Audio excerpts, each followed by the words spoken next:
ay mayroong tagapag-alaga sa Laguna. May Maryang Makiling ang pinatubo, binabantayan ni Apollo Malayi sa bundok ng Arayat. Ang namumunod diwata ay si Maryang Sinuko. Mabait siya sa mga nangangailangan ng tulong, pero kapag may nasaktan sa gubat niya, mabigat magparusa ang diwata. Isang araw sa kaharian ni Maryang Sinukuan, umiyak na dumating si Ibon.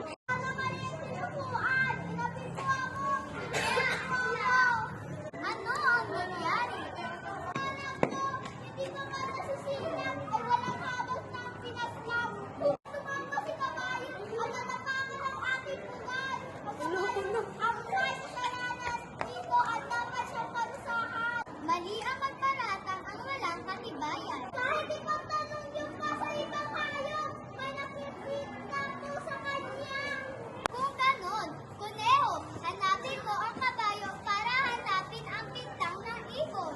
At hinanap na ng mga kuneho ang kabayo sa kagubatan para iharap kay Maryang Sinukuan. Pinuntahan niya ito sa kanyang bahay nang makita ng kabayo ang kuneho.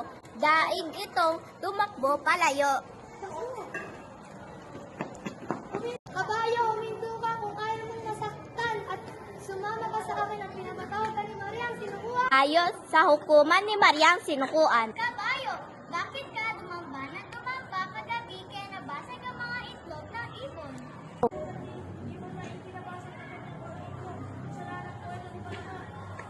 Si Palaka? Ipinatawag ni Maria si Palaka para harapin ang bintang ni kabayo. Bakit ka pumupang-popang kagabi na ikinagulat ni Kabayo?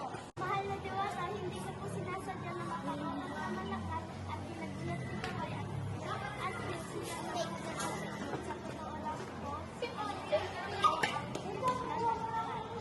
At bakit si Bagong ang dapat sisisihin? Nananahimik ako nung pinagpumunihan ako ng pamanugan ng bahay. Nakita ko na si Bagong na daladala ako sa kanyang bahay, kaya po nangingi ako ng saklolo sa takot na baka mapagsakalan ko ng kanyang bahay. Kung ganon, papuntahin si Bagong dito. Hinarap na nga ni Kuneho si Pagong kay Maryang Sinukuan. Nang mahuli niya ito, Bakit mo dinala ang bahay mo kagabi kaya natakot at kumokang si Palaka? Kaya tumamba ng tumamba si Kabayo. Kaya nabasag ang mga itlog ni Ibon.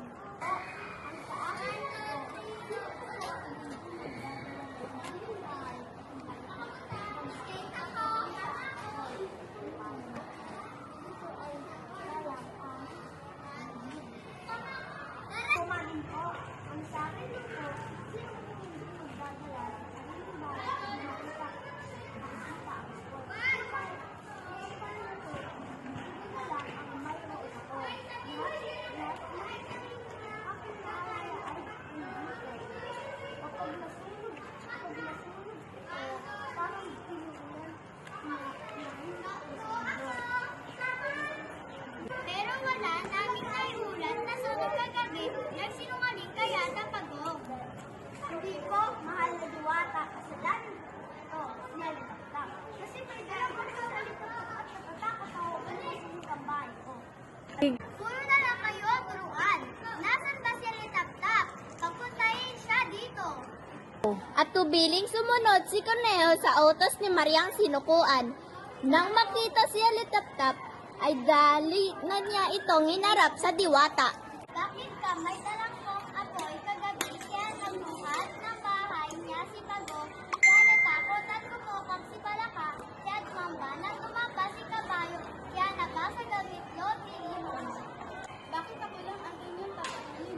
Dapat yung sisilip ay sila mo kasi po natatakot ako na masaktan ako nila mo dahil sa dalang niyong itak.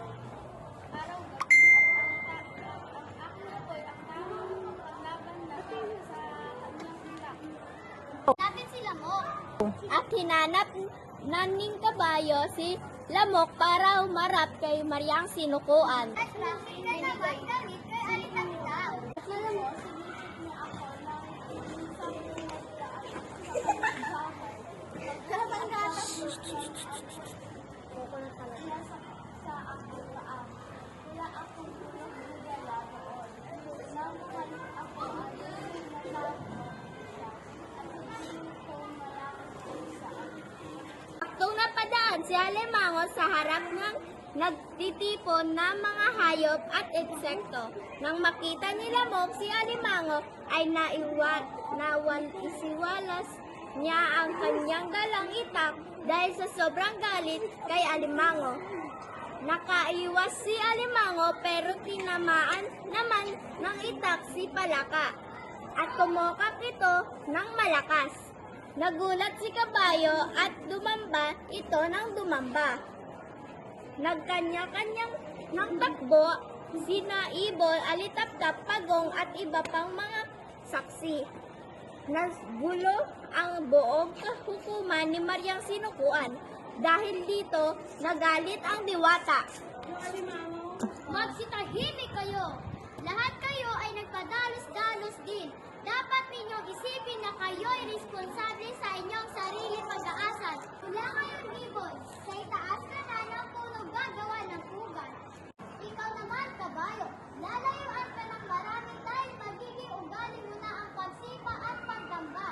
Palaka, dahil hindi ka nag-iisip bago mo buksan ang iyong bibig, iyak kokap na ang magiging boses mo sa habang panahon. Ikaw, Pagong, dahil masyado mong mahal ang iyong ari-arian, hindi ka na maiiwalay sa iyong bahay. Alitaptap, dahil naninindig ka gamit ang iyong apoy, dadalhin mo na iyan.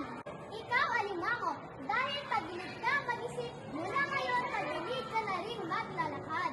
Ikaw, Lamok, hinihintalutan kita na 1 linggong pagkakakulong dahil sa pagdala mo ng itak sa aking hukuman. Natakot si Lamok na parusahan ulit, kaya nagkalaya mula sa nakakulong at hindi na ito nagdala pa ng itak. Pero nangako ito na magpatuloy pa rin niyang maghahanap sa kabayan ng Alimango. Si Alimango naman ay palagi lamang na nasa butas at nagtatago kay Lamok. Kaya ngayon, kapag may umaaligid sa at bulong, nakausap sa iyong tenga, si Lamok iyon, at kaalaya ay butas si Alimango ang butas ng iyong tenga. At dito nagtatapos ang aming munting palabas.